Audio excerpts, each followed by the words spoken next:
We just watched Driving While Black for the second time. Yes.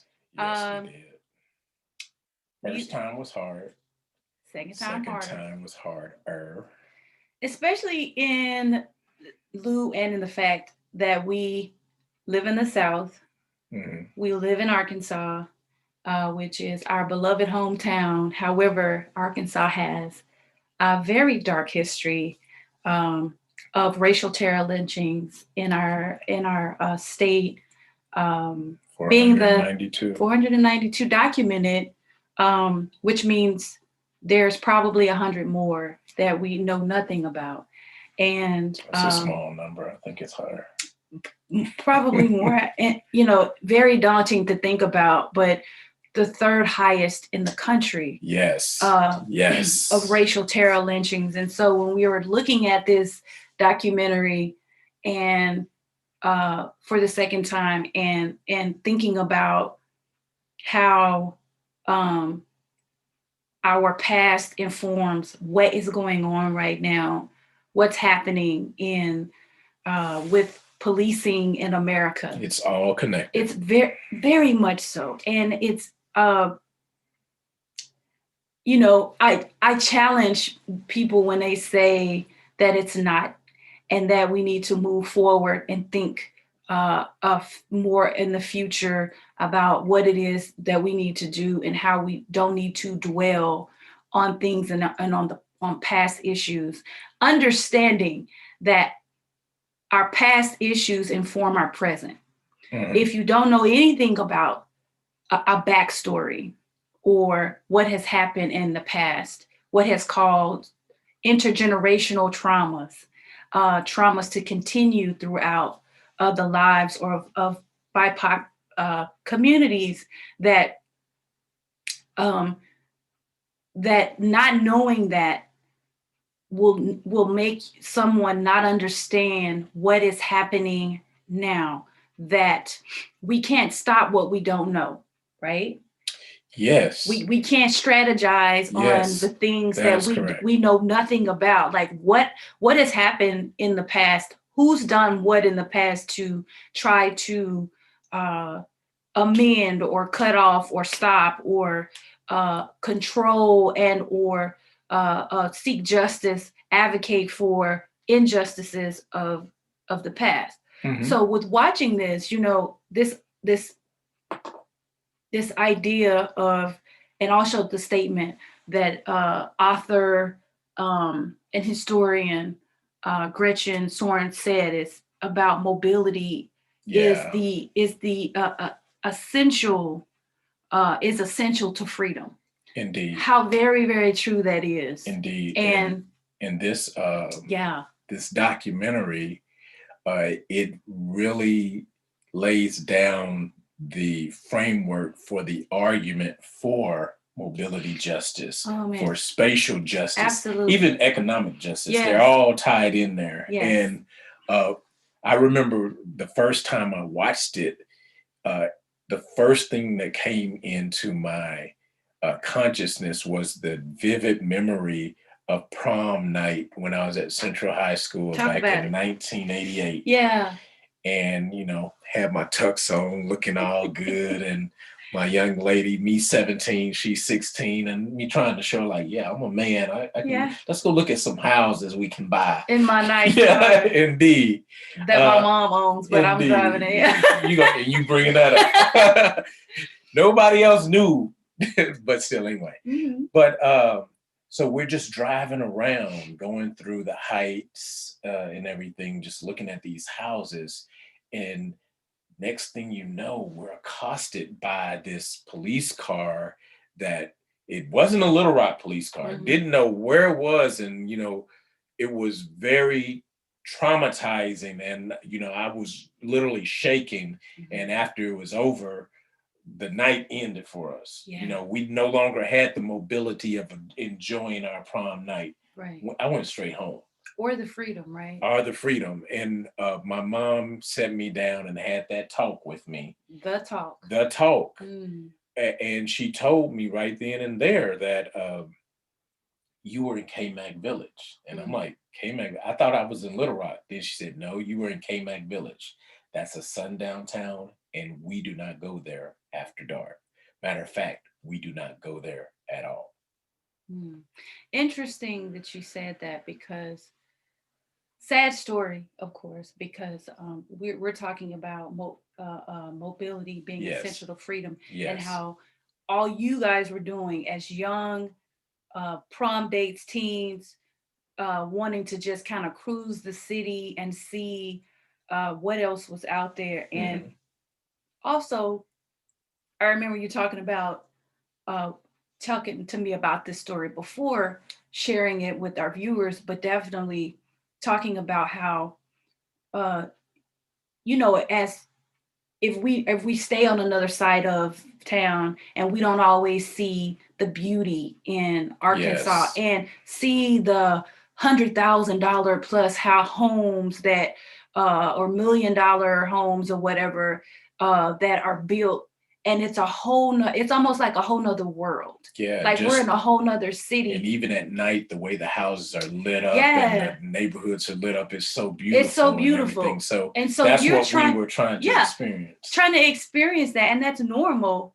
and you want to, and also you're trying to project how you want to live. and Yes, and and just for a moment, let's just take a drive to see, how we could live. And so yes, who hasn't yes, done that didn't grow up in that neighborhood? So you yes, did, and what you found out is that it's gated without a gate.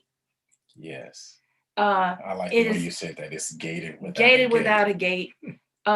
There's that structural violence that you talk so well about, Whoa, man, that structural right, violence. that is there, but you Yes, guys don't even know it. yes, And then um knowing that according to the Encyclopedia of Arkansas, that K-Mac Village is actually one of approximately 40 sundown towns in Arkansas out of hmm, 75 counties. That's more than yes, half. yes, That yes. is depressing.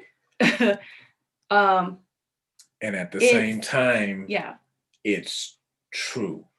yeah. It's true. It's daunting, A and daunting truth. Yeah, oh I man, like the way you said daunting. to think about the place that we grew up in, that we were born and reared, and knowing how beautiful the natural state is, Hmm. the dark uh, contrast of that is so it's surreal in a lot of ways. And to know that history, know that there's out of 75 counties that there are 40, or approximately 40, that you could not do what you did, which was just coast as a teen and Just just look and imagine and well, reimagine, like Sonia Sanchez said, reimagine ourselves on this American landscape. You were trying to do that, and yes, you were as being fully vested yes, in that American landscape that you talk about. right. Uh, but I like the way that in the documentary they talked about how driving while black is driving while afraid. Wow. And I would say I would co-sign on that, and I would say also driving while broke. Driving And while broke. I mentioned that in my book, of course. Yes. Okay. Yeah. Speaking of the book, let's talk just a little bit about that, because there were a lot of things that happened in there were a lot of things that happened in Driving While Black, that while reading your book, the tables have turned, a street guide to guerrilla lawfare, that Mhm. you wrote. It took you, I know it took you about 5 years to write, with Eight all years. of, or 5 to 8 years, with all of the research that you were doing, but Mhm. also living in different cities, understanding what was going on, not just in Arkansas, but in different cities like Mhm. Philadelphia and New York and New Mhm. Jersey and other places. And this was written like back in the 90s. Yes, and it So, was actually what was going on here in Arkansas right. that led me to write it, because at the Hmm. time it was the HBO Banging in Little Rock Right. situation that led to the creation of Fat Lip Youth Talk Right. Radio. And Fat Lip Youth Talk Radio was America's first youth-oriented radio talk show host, Mhm. where young people from around the country would just call in Right. and have conversations. And one day we happened to start having a conversation about police brutality and misconduct, Mhm. and the phone lines were just flooded with questions that I Right. did not know the answer to. Right. And so I said, I have to find the answer. Mhm. So I left this KBF and went over to UALR Law Library Mhm. and spent literally 7 days a week for the next 8 years Mhm. in there, just studying and researching about police and uh, police citizen interactions, Mhm. reading Supreme Court cases and federal court cases and state Supreme Court cases Mhm. and different laws and statutes and histories. And that's when you learn about the connection between the literal connection between the slave catcher and the police, Right. that unbroken line. So, and that was also in her book, Gretchen Yes, Sorn's yes. book, When I Driving While Black, yeah, when I and was the watching, documentary. yeah, when I Yeah. was watching it, I was like, well, I guess my research was pretty on point with my Listen, it's not hard to find, and it's not something that you can dig up, but I mean, it's out there for us all to see. Um, and I know it was kind of targeted toward the hip hop culture at that time, but that's because you were in that world, and so Yes, you had the breakers and the hip hop artists and the artist period that were experiencing all of these things, but it was actually yes, just for BIPOC communities in general, yes, yes, uh, experiencing these issues of driving while Black, brown, and other, but specifically targeting Black folks in yes, our communities, especially Black males. indeed. Um, and the thing in your book, there was a piece, and this is what I saw in the documentary. We even stopped it to kind of discuss it. Remember, Yeah, I we were remember. talking about a point where a police officer came up to a vehicle. There were two Black men in the car. The driver, he asked the driver to step out. Hmm. Now, he didn't ask for his driver or registration. He asked him to step out, and he immediately said, "For what?" Indeed. And my question to you was, because then I saw how the statement that was said um, to him, and then the state and the way he reacted changed the dynamic of his aggression. And I want to also kind of put together Sandra Bland's situation, and I'll tell you why. Please. Because looking at how I was looking at the cultural dynamics of conversation that we have with Hmm. one another and people in our community, and how sometimes that does not change with anyone, depending on who you are. Yeah, a lot of us do not code We switch. don't call right. So that's a thing. That's a cultural norm in Black communities. Is this code switching that everybody knows about. You know, when you cross Uh, Shackelford, you talk a certain but way. we've had to do that. We've had to do that in our communities it was a Survival, survival. It was for survival. survival. It Yes. started as survival. It continues throughout our lives as survival. And so some people do not. Hmm. It's a cultural, they talk how they talk. And sometimes if you are someone who is you know your privilege or your supremacy will raise up and not understand. If you are a stereotypical person, if you stereotype other people, then you think that a person's cultural norms are offensive to you. So Hmm. that's what I saw. Uh-huh. I saw this conversation both with Sandra Bland and this individual, where the police officer asked with Sandra Bland, he asked her, What's wrong? Mm-hmm. Specifically, Mm-hmm. ask what's wrong.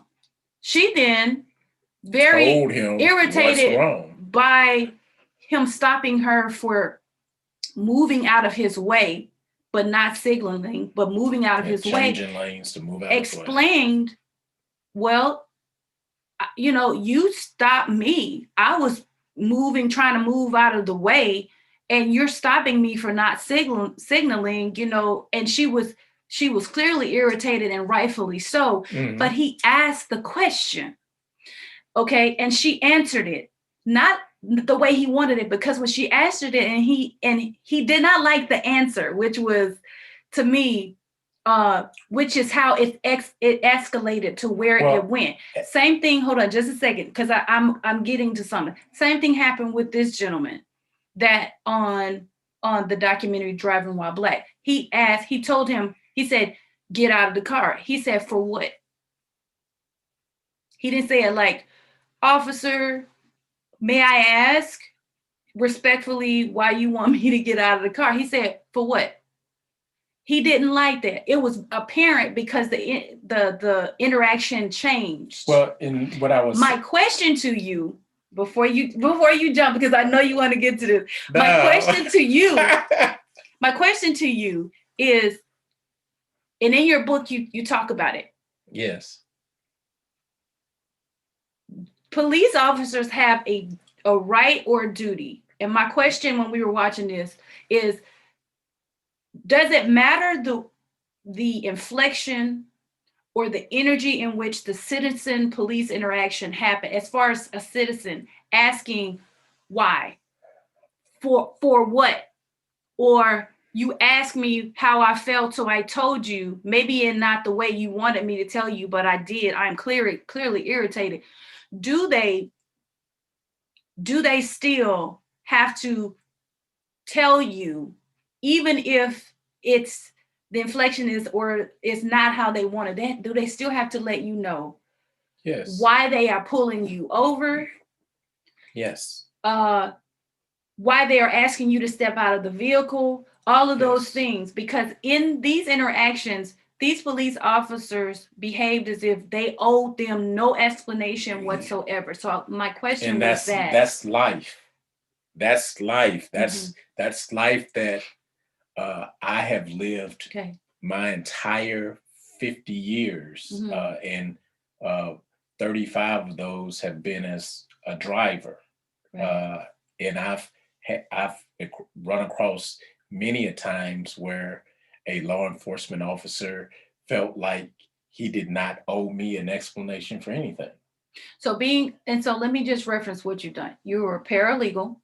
Yes. Now you're in law school, or you're in school right now and working toward law school. I'm in the process of applying to law school. Right. And so, but you've also done your legal work.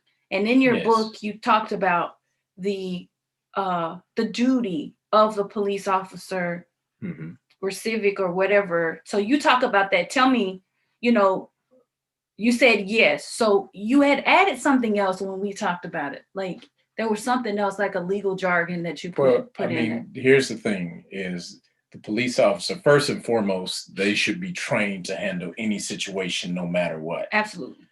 And it should be them at all times de-escalating. But added to that is they have an oath of office. Okay. They have an oath of office to uphold the laws and the Constitution of the United States and the state of Arkansas.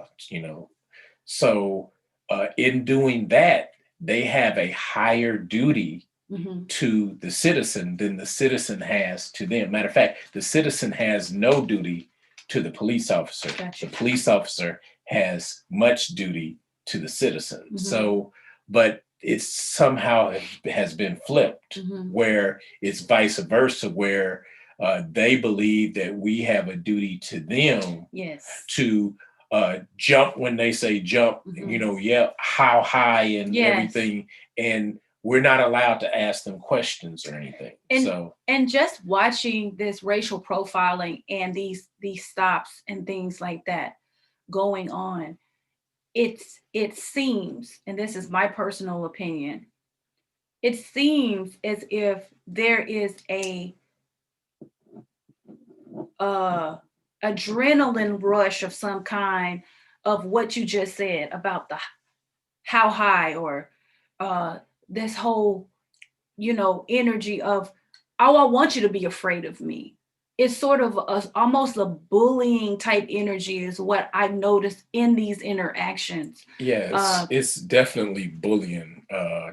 You mentioned earlier structural violence. yeah. It's state sanctioned bullying, Mm-hmm. which I will call structural violence. But uh, how we alleviate that in the book Mm-hmm. is I created a basically a shut up card where you don't have to respond to the police officer. Mm-hmm. The card says everything that you need to communicate to that police officer. And I've had thousands of people contact me via email or telephone call or Mm-hmm. whatever and just thank me.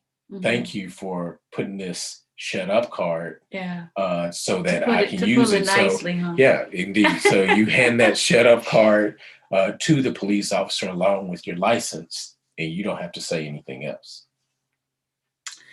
you know we we talk about this, but just understanding that we have I've had I have many I've had, I would say, on both sides of my family, police officers, detectives, all of those things, law enforcement, uh, those who were in law enforcement, in the military, and other. So Mhm.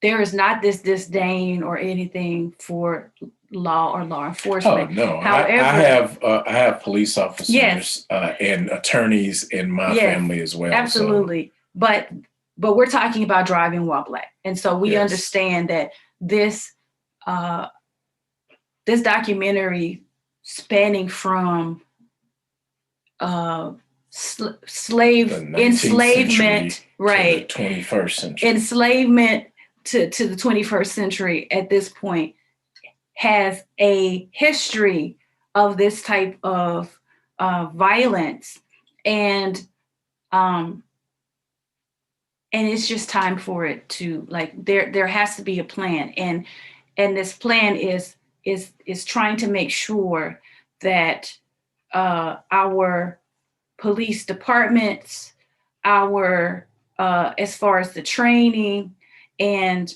just basically revamping how police citizen interaction happens, especially especially in states that have high historical violence, that that have everything to do with state sanctioned, um, intragovernmental violence that was there, and that is written down in the history books, and that we have to be very, very conscious of that. And that's my thought on that. Yeah, well, the thing is, and just to put a period on this sentence, is um, the reason the book was written is because we have to start, even though we don't have the duty to, Mhm. we have to start taking upon ourselves to be the ones that are educated and de-escalating and everything because the law enforcement industry refuses to. Okay. And they Mhm. refuse to because of that audacity and that arrogance that you mentioned earlier. And, there are forces that support the police department that really are emboldened Mhm. by courts and prosecutors turning a blind eye to Right. what's actually going on. So, Right. uh, so that's one thing that we definitely have to look into, is making sure that we do that. That's why my mother had the talk with me and my two brothers. Your mother and father had the talk with your Mhm. brothers, and I don't. I honestly, I do not know one black male in America that I personally know that did not grow up getting the talk Yeah. about this. 10 and 2. 10 and 2, 10 and eyes straight ahead, 2. Hmm. yes, sir, no, sir, yes, ma'am, no, ma'am. There's so many instances here that we just saw the other night that we could talk about 10 and 2 as far as where your hands need to be. Right. And we just don't have time. Yes. So, but this vlog is going to be an ongoing process, Mhm. so we could have these type of conversations ongoing. So I wrote down a quote. Are you going to Historian end this with a Stern, quote? yeah, All right. Historian Okay. Stern in Driving While Black was talking about this, and this is what we're doing. In case you're wondering, like, are they butchering are they against the police and things like that? That's not what it is. But he did say something, and this is something we talk about a lot. Okay. Ida B. Wells being the patron, one of my patron saints, said the way to right wrongs. Hold on. I just want to say something. You mentioned Ida B. Wells. Yeah. A lot of us, and we're talking about mobility and freedom and everything. Mobility and freedom. One of Essential. the big historical conversations around mobility and freedom Mhm. is the Montgomery bus boycott of 1955. And when you talk about Rosa Parks getting on the bus and not getting up, and that sparking a whole thing. Well, there were actually 19 other people throughout the years that did it before she did. Yes. So, and her action was informed by their action. And one of those people was Ida B. Wells. Yes. Thank you for that history lesson, for sure. And she's done a ton of things that that speak to spatial justice, mobility justice, and all of those in all that category that we're talking about.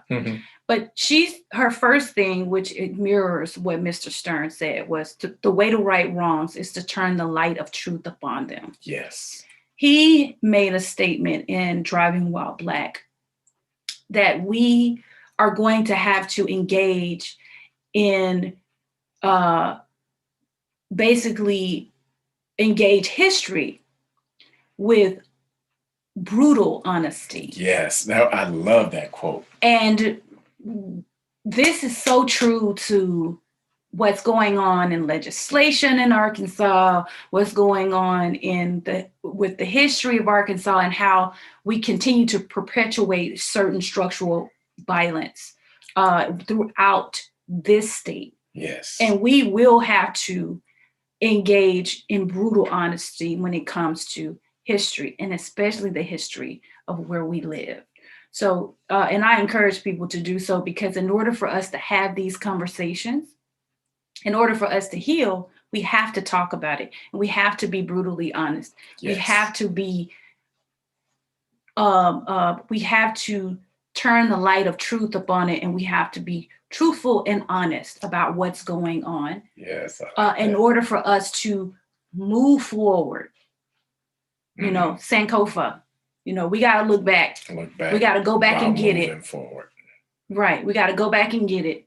Go back and get that good thing, but also go back and get what bring it forward and move through it. So that's what we have to do. So I thoroughly appreciate this conversation that we're having. And watch the documentary. Yes, please watch the documentary. Driving While Black. Thank you, Kwami. Thank you.